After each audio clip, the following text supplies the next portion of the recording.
Yo, what's up? Welcome back to the Transfer Portal CFB presented by No Context CFB. It's week one.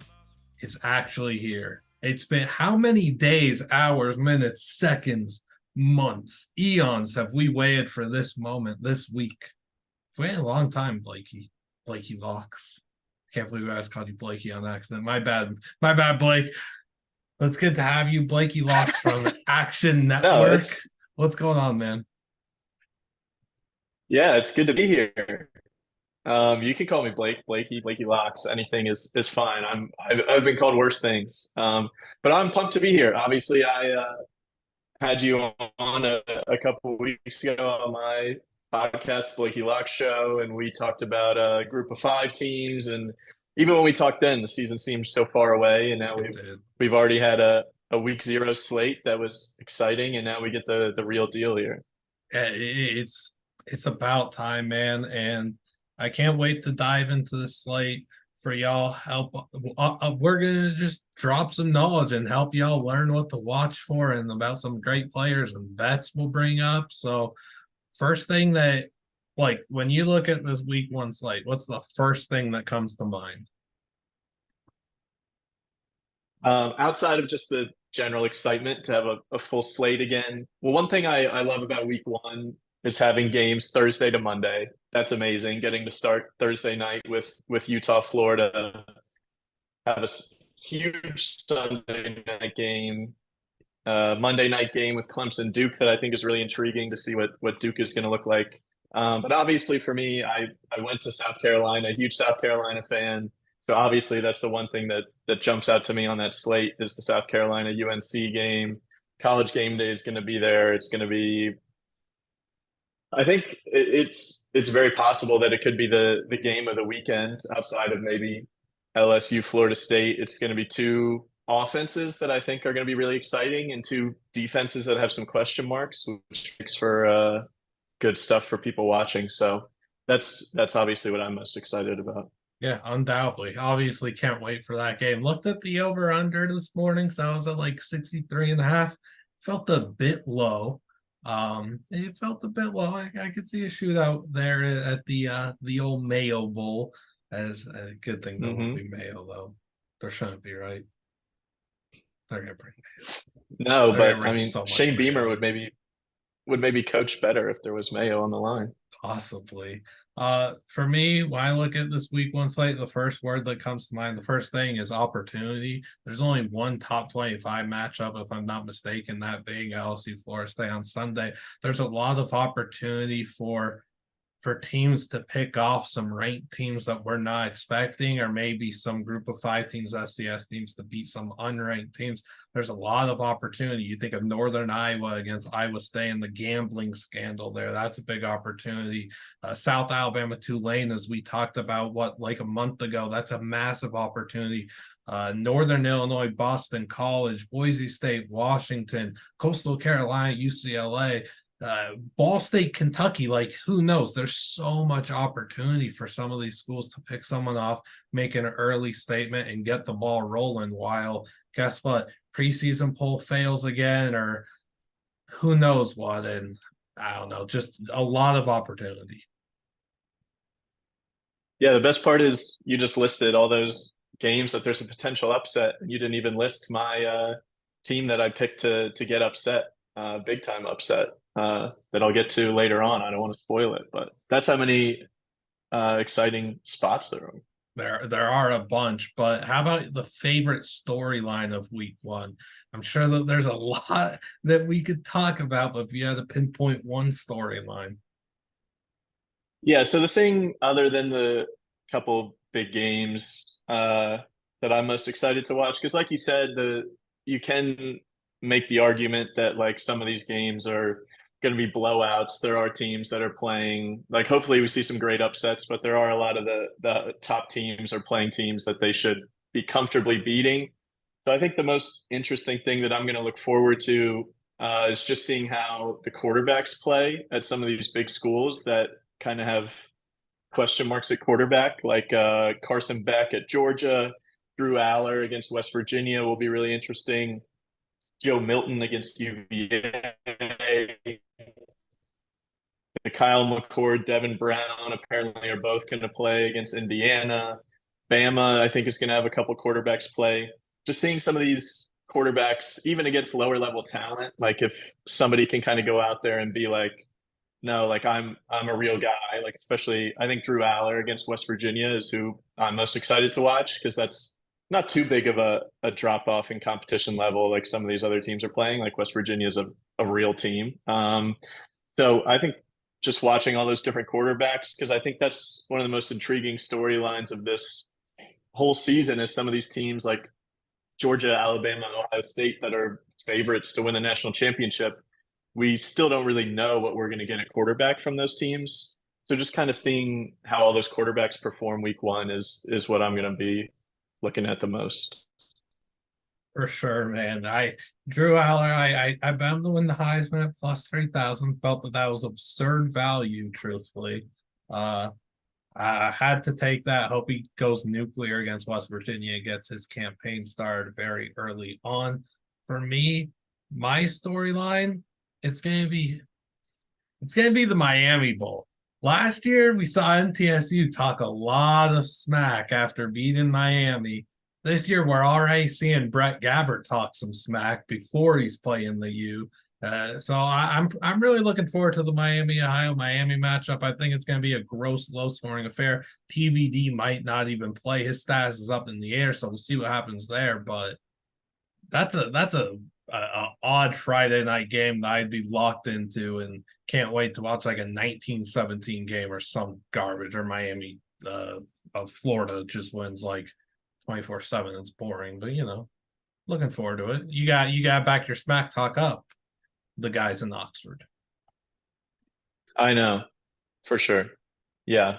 Seeing these MAC teams play big time teams is always fun. Always praying that we get one upset. Favorite bet this week? Maybe it's one, maybe you have a few. So if I had to pick one, and it is arguably in the biggest game of the weekend, and that is LSU. I think this game is going to be awesome. I think if you can get LSU on like a short money line, like minus 140 or less, that's not a bad idea. As we saw in this game last week, it can come down to 1 point very easily. So even that 2.5 point spread could be a little risky, but overall, I don't even really I'm not down on this Florida State team. I like this Florida State team. I think they're very capable of winning the ACC, but this is really an investment into LSU and the type of team I think they're going to be. I think they're my pick to win the national championship. I love this team. And so I'm just going in early. I think this is going to be even getting them below a field goal as favorites against Florida State on a neutral field, I think is a bargain. And so that's the biggest bet that I've made. One or two other ones that I like. I really like North Texas against Cal at +7. I think getting a touchdown with North Texas. This is the first I went for the most popular game of the weekend that most people are going to watch, and then the next one is North Texas Cal that maybe nobody's going to watch unless they bet it. Dude, I'm But that's locked going to be in. I'm locked in with how bad. I need to watch Cal's offense. yeah. I think Cal is going to be bad, and I think North Texas is going to have a nice year. They're a team I like, and I think them getting that game at home is going to be massive for them to have even if the Pac-12 doesn't really exist anymore after this year, having a Pac-12 team come to town is going to be big. They're going to be juiced up. So I'll go with those two as my two favorite. Did you happen to bet LSU to win the national championship, I assume? And what number did you get? So this is long gone. I do this every year. The day after the national championship game, I bet one team to win the national championship the next year. I started doing it 2 years ago, and I picked Georgia, and that was then the year Georgia won their first national championship. And then last year, the team I bet was Ohio State, who came up just short in the college football playoff. This year, I did it with LSU, and it was 28-1 at the time that I bet it, which now it's 12-1. So it's they've had like the biggest odds move of any team at the top of the board. So hopefully that's good for me, but it really means nothing if they don't actually win. So yeah, that's who I'm in on. That's incredible, incredible CLV there. I have my doubts about LSU though. I would feel a lot more comfortable in your bet if Hmm. Nussmeier was a quarterback. I'm a big skeptic of Daniels and just how he operates. So I guess I'll talk a little bit more about that later. Some bets that I'm looking for: South Alabama +7 and the money line. I think that getting 7 points in South Alabama Tulane is kind of a heist. I think the betting market and the public is all just overreacting to last year's Tulane team, is what it is. Not talking about South Alabama team that I have ranked 25th in my preseason poll. Preseason polls are meaningless. But South Alabama is one of the most complete teams of the Group 5. You and I know that. South Alabama is getting absurd value here. I think it's well worth the +7, and sprinkling the money line should be a no-brainer. I took the Miami Bowl under 46 a few days ago. I believe it's at 45.5 now. I think it'll close at like 44, honestly. And then I'm nervous for Boston College, man. I see that number just continues to drop. A lot of bets are coming in on Northern Illinois. It seems as if though people are aligning with my view of NIU, that I have NIU making the MAC title game. I just think this is a very good and undervalued team. I think their win total is only like 6.5. I think it's ridiculous with actual consistent quarterback play, which they'll get this season. Going to be a much better team. They were in games last year without the quarterback consistency. Will be a good team again this year. I like Northern Illinois +8. Yeah, I like all those. The one other total that I bet, which I guess we'll get to this game, which there's still kind of uncertainty around, and that is the Thursday night game, Florida Utah. Obviously, Cam Rising, whether or not he plays, is we still don't know I for sure. I don't think he or Keithy will play. That's my Yeah, honest take. I don't think he's going to play either, which is why I bet this a few days ago. I bet a lot of people went in and bet Florida catching like over 7, and that brought the line down. It got down to 4.5 at one point, and then people bought back on Utah, and it's now at 6.5. I am so down on this Florida team. I Yeah. think they're so bad. Um, I think they're going to be really bad. In my SEC preview podcast, I said that they might win 3 games, which was maybe aggressive, but I think there's a chance that their floor really is winning 3 games. But Cam Rising's not going to play, so what I bet was the under. I think Utah's defense is still going to be able to shut down anything Florida wants to do. But Utah might struggle a little bit more offensively without Cam Rising. So I bet that under 48. You can still get it at 45.5. Anything over 44. So you can get 44.5, 45.5. I still like that under. I think that's going to be super low scoring without Cam Rising playing. Yeah, I agree with that. I also took Graham Mertz under 185.5 passing yards. Graham Mertz throws. Yeah, I'm all in on that. I don't even need to go in on why. Y'all know why I'm taking Graham Mertz passing total under in Salt Lake City on the Thursday night in a season opener with a new team. Like that number's too Yeah. high. Yeah, my only worry with the total is Utah scoring defensive touchdowns and ruining the I'm also very low on that Florida team, so we're in sync there. How about let's give a team that we're both very high on, but other people don't seem to be yet. They need to hop on this bandwagon now before it gets much too late. So this is a team that has already played a game. I picked a team that played a week 0 game. So maybe some people got on the bandwagon last week. They're a team that I bet last week to cover, and they did cover comfortably.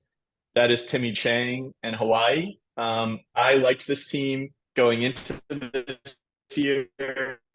Not that it would take much for them to improve from where they were last year. The team last year was just an absolute mess for Yeah, many dumpster fire. reasons, on and off the field. It was a really tough, yeah, really, really tough first year for Timmy Chang to kind of come in and try to like get things under control. But I was really confident in what he could do this year and kind of run and shoot back to Hawaii. That is what made Hawaii a program that we all love in college football. And I was confident that they could do that this season, and they went. No matter what you want to say about Vanderbilt, they went on the road to an SEC team, played in an SEC stadium / active construction site, and the offense looked really good. Braden Schrager looked really good. He had really good numbers other than a couple picks. If you take away the picks he threw, he looked really good. I think this Hawaii offense is going to be really good, and they get Stanford at home this week, which is a team that I think is terrible. They still don't really have their quarterback situation set. Troy Taylor said they're not going to announce who's playing quarterback for Stanford until 10 minutes before the game starts is when we're going to find out who's starting for them. They're probably going to have multiple quarterbacks play. I just think the Stanford team's going to be really bad. This line has come down. Hawaii's now like +4 on the island. The first game in Hawaii since the Maui fires, all this stuff going on. I think everything's going right for Hawaii. All the juju's kind of in their favor. I think they're going to win this game against Stanford. And so I think if you're not on the bandwagon win, now's the time. I like that call a lot. Shager, man, his ball placement on vertical throws down the sideline against Vanderbilt was superb. Ashlock looked incredible. This is a kid that really comes out of nowhere, looks so dynamic for them at receiver. And then Stephen McBride has been Colorado for a while. He looked really good too. I like what Hawaii's got. I'm very proud to have stated that Hawaii is not the worst team in the Mountain West entering the season. I simply just said that they're better than Nevada and possibly New Mexico. So, victory lap there, I suppose. I don't know. Definitely not. But look, if you are high on the Hawaii team, I like what I saw on Saturday, man. Like, I gotta jump into that bandwagon. Just they're gonna be so fun. Golly. For me, there's a lot of teams I could choose here. Some of them I've already mentioned, like South Alabama. I think Boise State would be a good one. Coastal, App State. There's Duke. Like, there's a lot of teams I can name that people need to get hip to before it's too late. I'm gonna go to the Big Ten West though. Minnesota. The Big Ten West is so mediocre. It's so mediocre.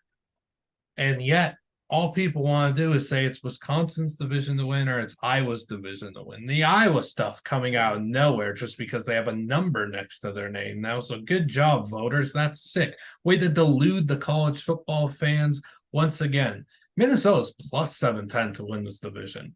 Outrageous when you think about it, because I think people see Tanner Morgan's gone and Muhammad Ibrahim's gone. I think it's addition by subtraction. They upgraded the quarterback position. Now, Morgan was extremely mid, let's be honest. And Ethan Kaliakmanis comes in. He just has a lot more enticing traits and even stuff that the NFL will look at one day. And he is extremely underrated right now. Muhammad Ibrahim exits, yes, but that just means they don't have to hand the ball off to him 40 times a game for like 4 yards a carry. Like, that's good. And they still have good running backs in the mix, like Zach Evans, not to be confused with TCU Ole Miss legend. They have Sean Tyler as well. They have a few other guys. They have a really good offensive line led by Quinn Carroll. They have a star tight end in Brevin Spanford, who is extremely underrated. I underrate him myself, and he's arguably the best blocking tight end in the country. At receiver, Chris Ottman-Bell is there for his 9th year. Elijah Spencer comes in. Daniel Jackson. Corey Crooms could be the best receiver that Western Michigan has produced either since Corey Davis or even better than Corey Davis. Corey Crooms is just like the theme here is that all these guys are underrated, and it shows when they're only a 7-point favorite against Nebraska, when they're +710 to win the division, when their win total's like 6.5, 7.5, whatever it is. the markets, the fans, everyone is underrating this team, but I think they got better. Yeah, no, I agree, especially at the quarterback position. I agree. Tanner Morgan is one of those guys that just like because he was around for a long time, people were like happy with him at quarterback, but he really had nothing to kind of take them to the next level.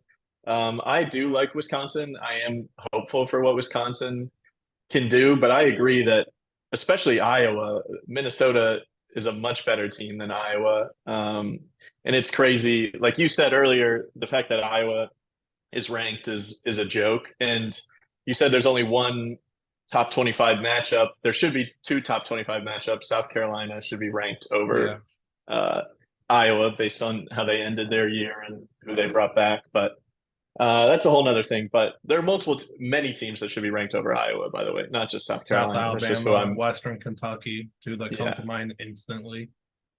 yeah. And so no, I agree that Minnesota is undervalued.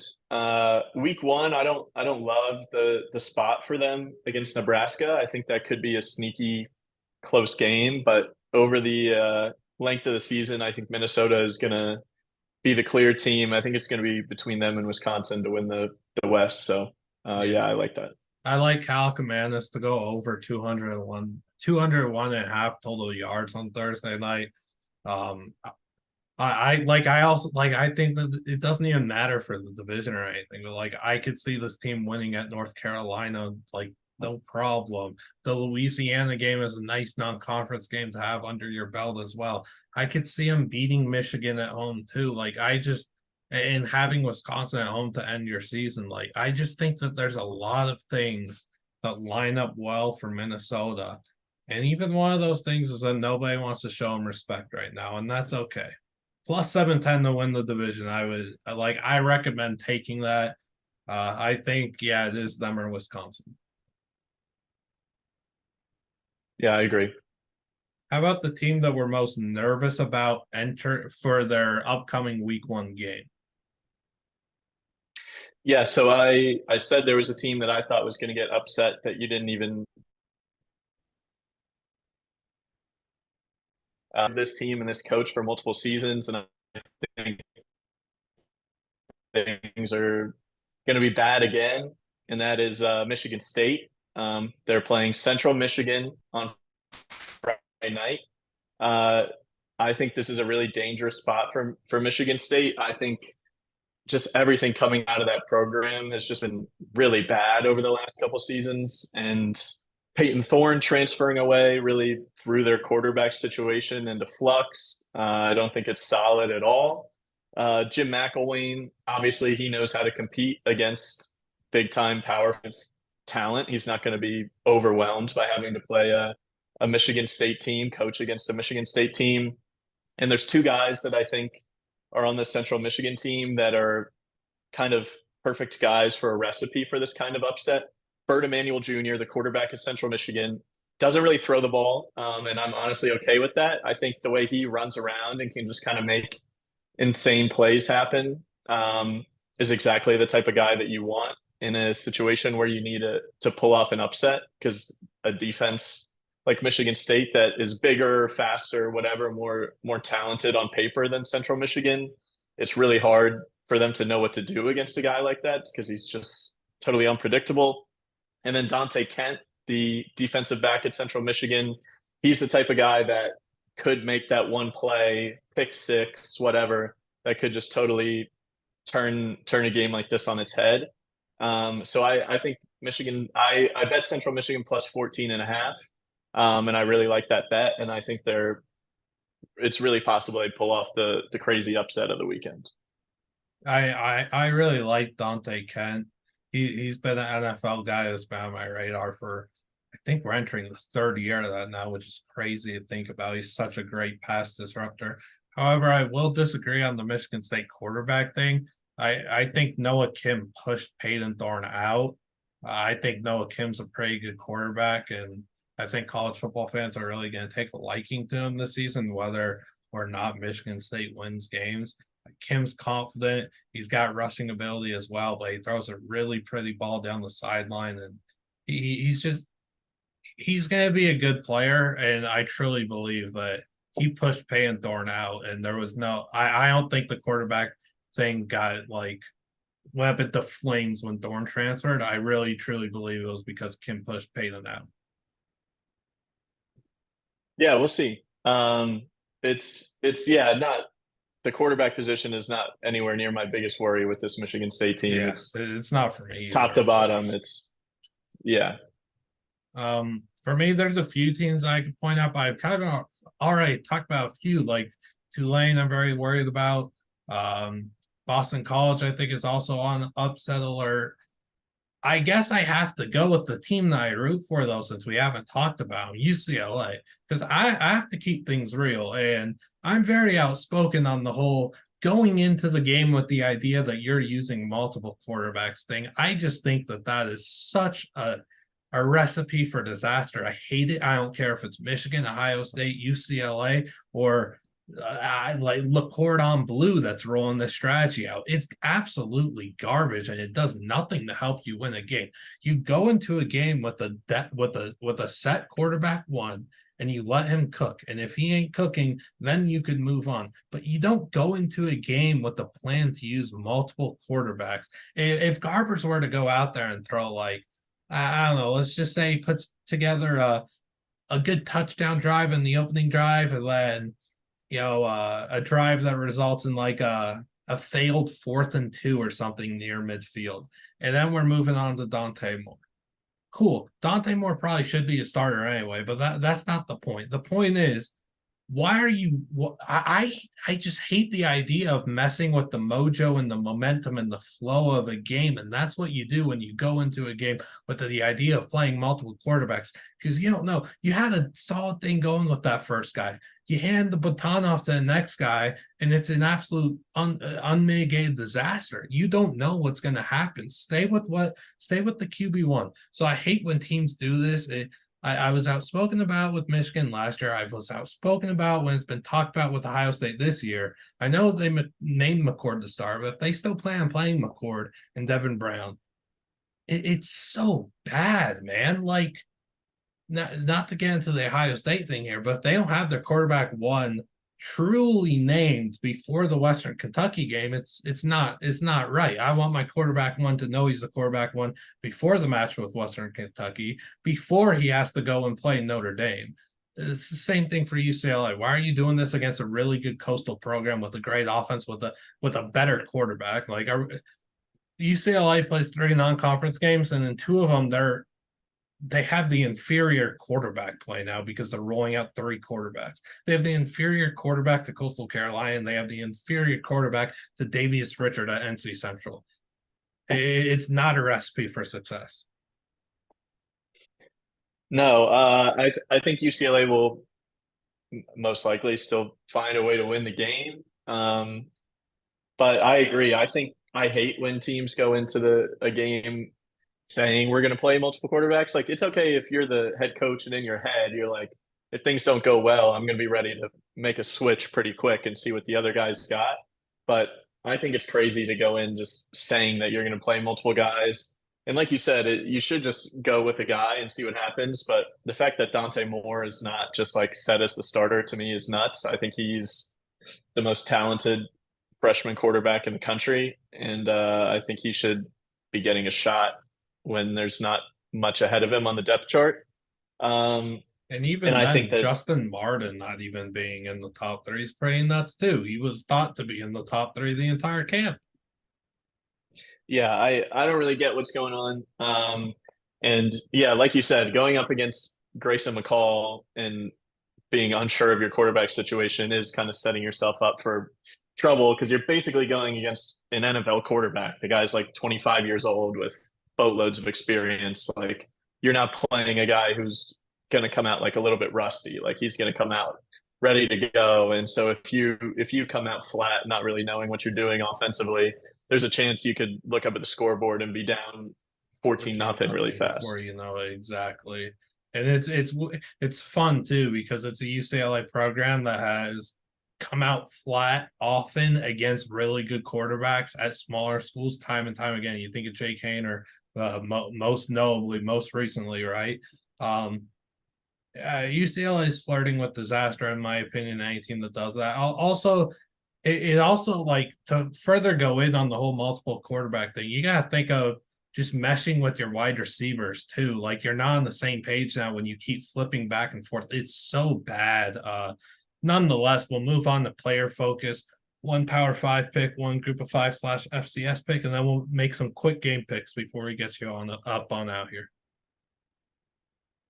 Yeah, I actually just bet Coastal Carolina plus 14.5. So I was distracted. I had to get it in before I forgot. But my players to watch, I'll go with Power 5 first. A little bit of bias, but going into week 1, obviously the guys I'm most excited for are my guys. That's at South Carolina.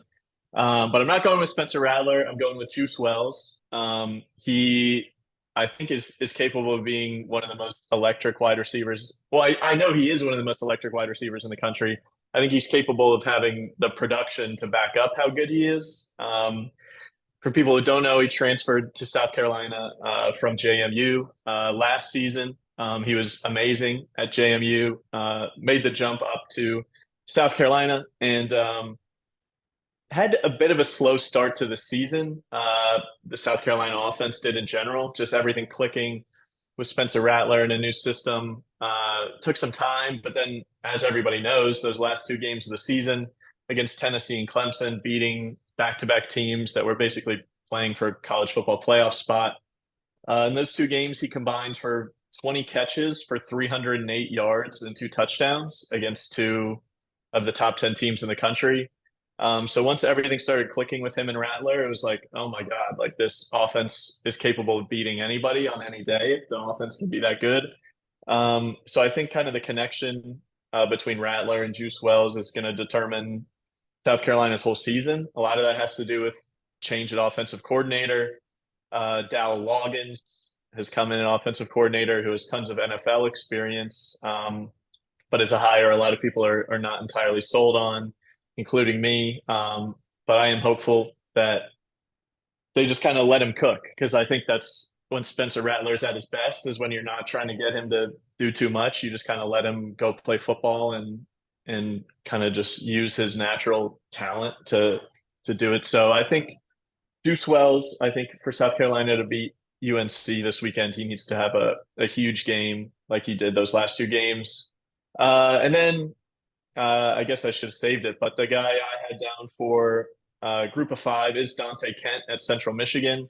Like I said, I think Central Michigan has Michigan State on upset alert, and I think he's the guy that can really change things and could make one big play that totally flips that game around. And wow, he's somebody people should watch all season. Yeah, I love your picks. You went with 2 pure longtime Liam guys, so big credit to you.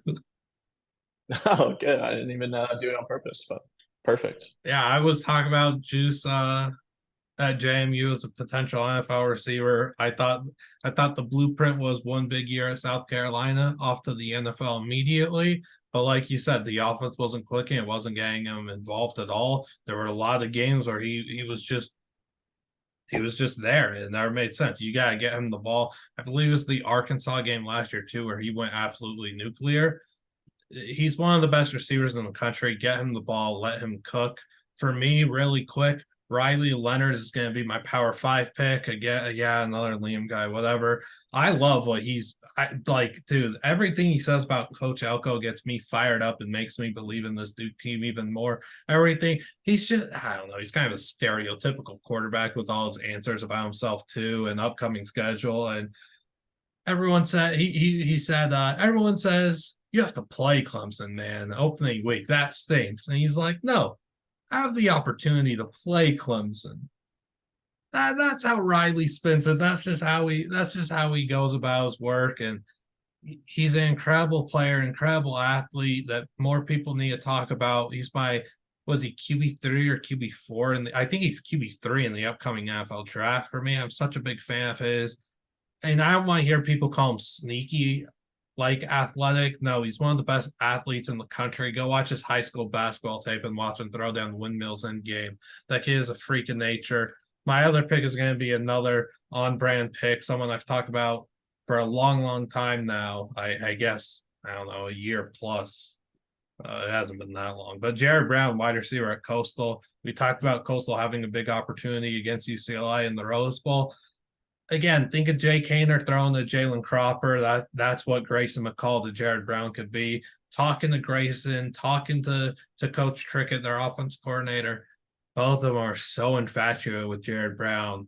And it kind of makes me only the third biggest believer in Jared Brown in the country, which kind of stinks. But Jared Brown's in for a nuclear season, best receiver in the Sun Belt. But nobody else is going to tell you that right now. I'm telling you though, Jared Brown's the best receiver in the Sun Belt. He's going to have a monster season. Look out for him. Now let's make some game picks. Blake, we'll go kind of quickly because I know time is of the essence for you. Florida, Utah on Thursday. Yeah. So I kind of already talked about this game. We both agree we don't think Cam Rising's going to play. Despite that, I think Utah is going to find a way to win the game. But if you're going to bet it, the under is my favorite pick. Yeah, I'm also going with Utah. I think it's going to be low scoring. It's going to be ugly. Utah needs to get Jaquindon Jackson involved a lot and look for Nate Johnson to play some quarterback and not be not I don't know, not be the stereotype. That'd be terrible. Utah, Kyle Wingham needs to use Nate Johnson more than being like a stereotypical package option. He should be their QB2, but Fresno State, Purdue up next. Yeah, neither of these teams I have like a great feel on. I think they're both teams that could go either direction this year. I think they're both capable of having good seasons, but things could definitely go wrong. So this is a game I'm going to be paying attention to a lot, but I do think Purdue finds a way to win the game. Yeah, I'm also taking Purdue. I'm pretty low on Fresno State, and 8.5 is too high of a win total for them. I know we talked about that in your pod a month ago. Boise State at Washington. Yeah, I love this Washington team. I love Michael Penix Jr. I spent most of my college football season last year campaigning for him to be a Heisman finalist. It's a disgrace that he wasn't leading the FBS in passing yards and winning 10 games at Washington. But I'm going to be doing it again this year. But this game makes me really nervous. I think this is a really tough game for Washington. And I think Washington will find a way to win the game. I think their offense will just be too much. But if you bet this game, my pick would be Boise State plus 14.5. I think it'll be closer than that. Yeah, I like a 41-30 kind of final score here for the Huskies. I'm big on Boise State. We wrote about them in our team preview. Non-conference schedule so brutal for them, man. You have Washington, UCF, and Memphis. Not sure how that happens. But that team's 11-1 good. So even if they lose to Washington, look out for Boise State to make some waves. And I just want to bring his name up real quick. Jambres Dubar is getting so much hype from his coaching staff early on. This is a true freshman that I call the NFL running back in the spring. Hasn't played down football yet. They're looking to get him involved because he's that good. He's that dynamic. He's going to be that important to this team. So look out for Dubar. Cal, North Texas. You talked about this one a bit earlier. Yeah, so I'm down on Cal. I like this North Texas team. So I really like North Texas plus 7. And since we're picking the game, I'm just gonna go ahead and say I'm picking North Texas to win the game. I think they're gonna get inside of that 7 number, which means they're gonna have a good chance to win the game. And I think there's a huge game for them at home against a Power 5 team, and I think they pull off the upset. It's a very interesting game. I'm more confident in Cal to beat Auburn next week than Cal to beat North Texas this week, but I'm so excited for Cal's offense with Sam Jackson, with Jay and Ott, with Jeremiah Hunter. Isaiah Fonzie even is like their RB2, RB3. That's a huge, huge get. I'm going with Cal because I'm very optimistic about the offense, and I just want to see them cook. UTSA Houston's next up.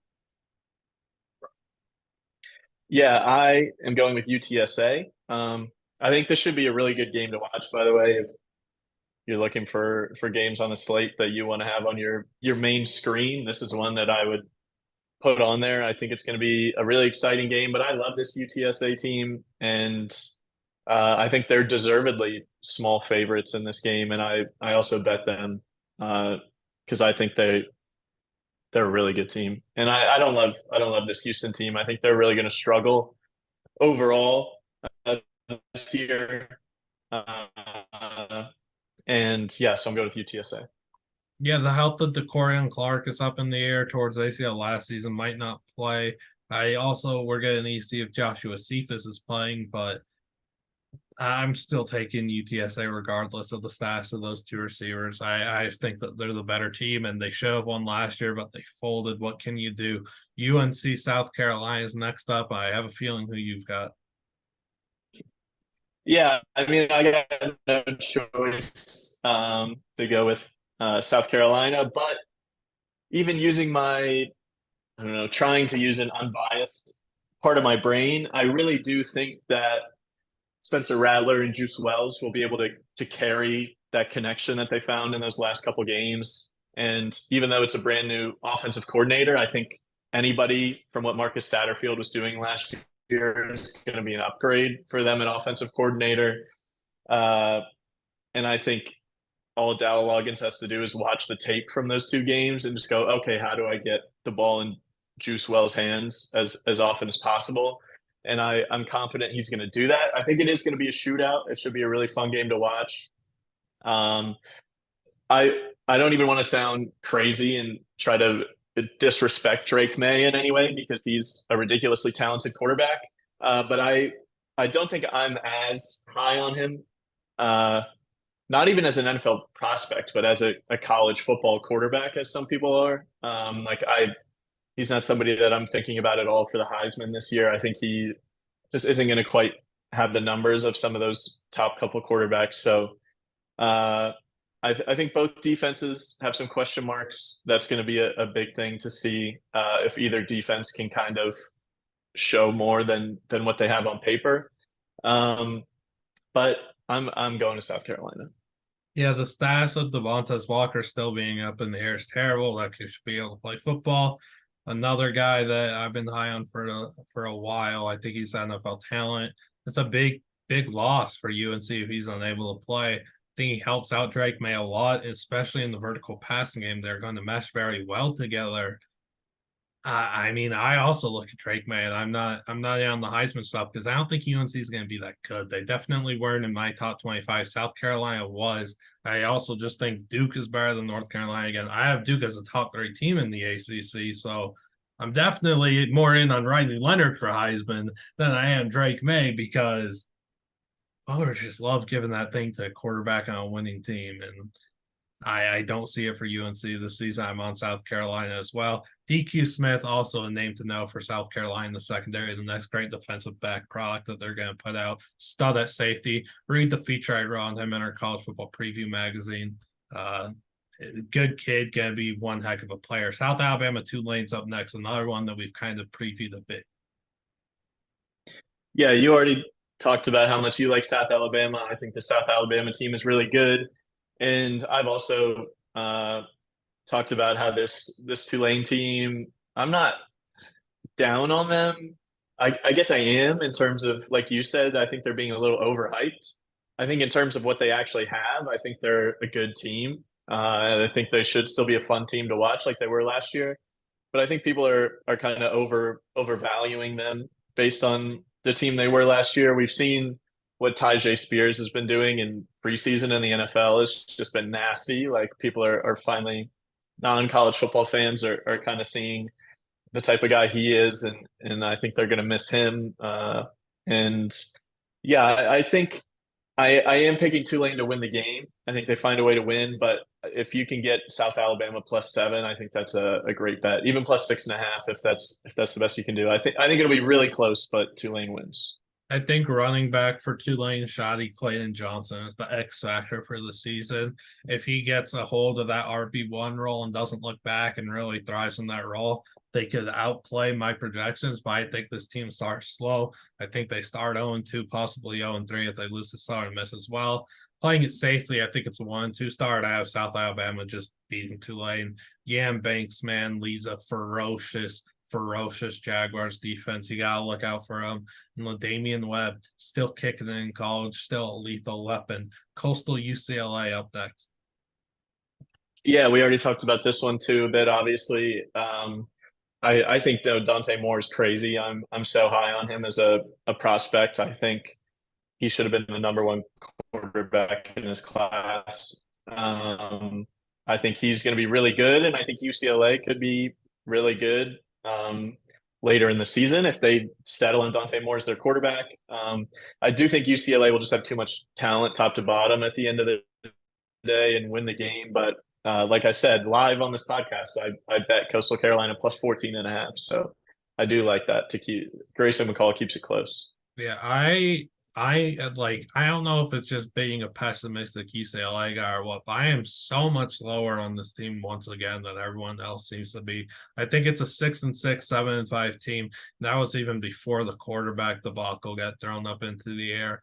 I don't think the defense is very good at all, man. I just don't think the offensive line is going to be one of the better offensive lines in the country when it's all said and done. I think they have 7 really good offensive linemen, but J. Michael Sturtevant's a star receiver too, but and TJ Harden never gets talked about enough. Like, they have really strong pieces on the offense, but the quarterback thing is just throws a wrench into it. And the defense, I don't think it's going to be good. I think there's a lot better teams in the Pac-12.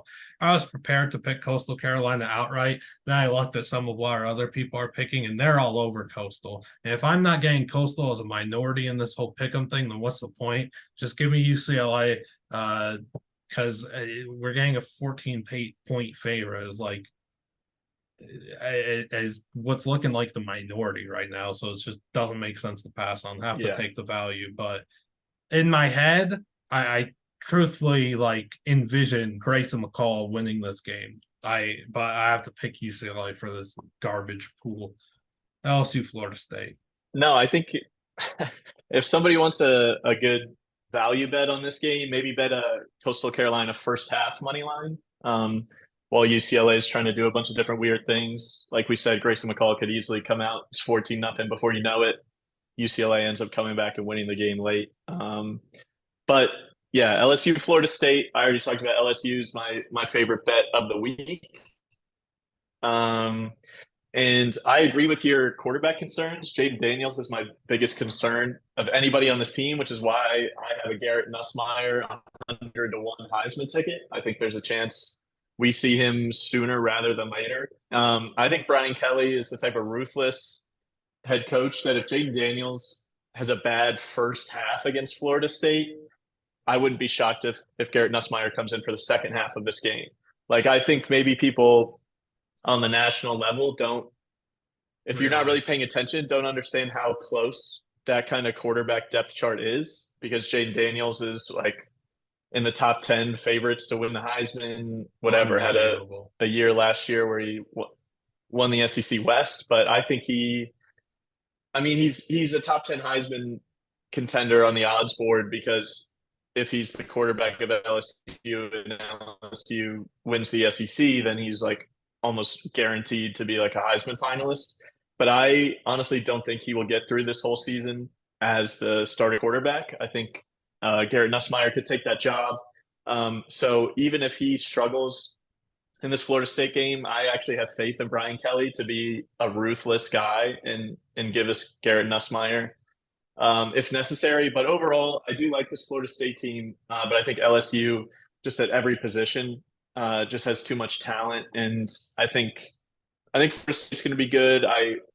As a South Carolina fan who naturally hates Clemson, I'm hoping Florida State can dethrone Clemson in the ACC, but I think LSU wins this game. I also completely agree that Kelly could go in there and bench Jaden Daniels at some point in this game, but I'm not going to make my pick and bet on that to happen. I'm taking Florida State. I took Jaden Daniels under 18.5 passing touchdowns this season. If you've watched this kid play, I think that's an absurd number for him to reach. He hasn't the highest amount of touchdowns he throws 17 in his career. He's still the same type of quarterback that he was as a freshman at ASU. Nothing's really changed. He's selfish in a sense and wants to do things for himself and run the ball a lot more. Else he's got dynamic receivers like Malik Neighbors, like a breakout candidate in Aaron Anderson. You have to get them the ball. If you're not getting them the ball, your offense is gonna take a dip. Nussmeier needs to take that job at some point in the season. I'm gonna take Florida State here, and the name that y'all need to watch. It's not gonna be Jared Verse, even though you need to watch him. Hykeem Williams on Florida State, incoming 5-star freshman. If he gets on the field, if he thrives at receiver in a receiving room that I think needs some help because I think Johnny Wilson's a bit overrated. I think Keon Coleman's solid. I don't think he's great. Hykeem Williams is going to be a guy you need to look out for. He could be a freshman sensation. Clemson Duke rounding it out on Monday night. Yeah, like you've talked about how much you love this Duke team. I think this Duke team is really good. I think they're really talented. I wish they didn't have maybe one of the most brutal schedules in the entire country. I do think Clemson wins this game. I like this Duke team. I think it's going to be a game where it's very close in the first half. I think Duke is going to be able to hang with them for a while, but I think eventually, I think Clemson's just going to end up wearing them down. I think Will Shipley is going to just start getting that ball in the fourth quarter and just kind of juice the clock, run the air out of the ball, and end up pounding in a late touchdown. And kind of just securing the deal for Clemson. But I'll be rooting for Duke to pull off an upset. It would be awesome if they could do that. And I think, I mean, why not? Why not this spot for Duke? Like I said, they have a ridiculously brutal schedule. So before they have to go through that grind of a schedule, right now they're fresh. They haven't had to play anybody. This is going to be their first game. It would be awesome, but I just can't see Clemson losing.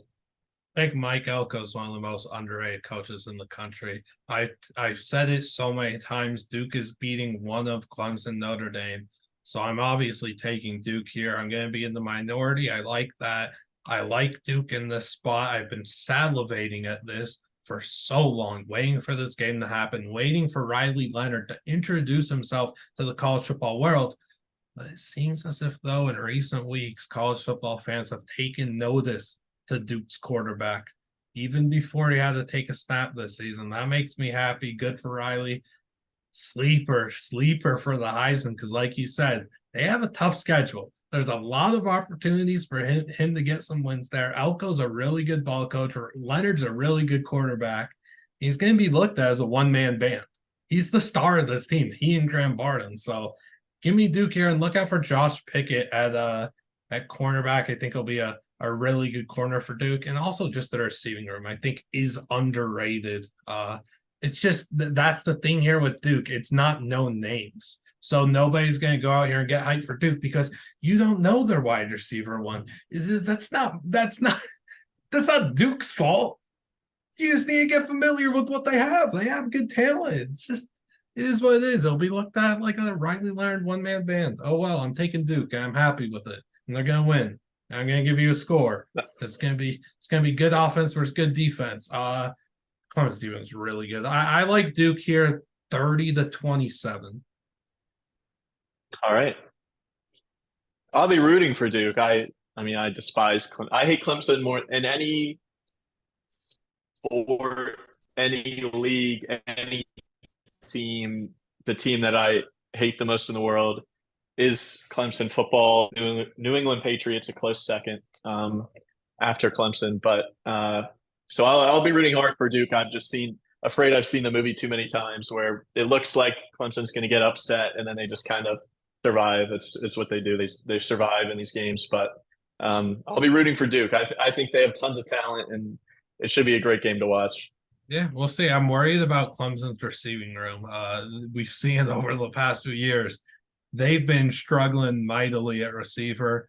We'll see what happens, though. Again, the defense is elite, but thank you for joining us, Blake. Where could people follow and read your content, all that stuff? Yeah, so you can follow me on Twitter at BlakeyLocks. I do a podcast, Blakey Locks Show. Liam was on that show. It's not too late to go back and watch some of those preseason episodes if you want. You can get that on YouTube. My YouTube channel is just Blakey Locks, or it's the Blakey Locks Show on Apple, Spotify, whatever. And then I write NFL stuff on the Action Network. If you're an NFL fan too, just go onto their NFL stuff and Yeah, my name's on there. You can read stuff there, but everything's on my Twitter at BlakeyLocks. So that's the easiest place to go. And make sure to subscribe to Blake on YouTube, subscribe to us, like this video, comment. Biggest upset you see happening this week, what players you're looking forward to watching the most, who's the most overrated team in the country, who you have winning the national championship. Comment anything, let us know, and we'll catch you on the next one for a week 1 recap, I believe. That's gonna be interesting.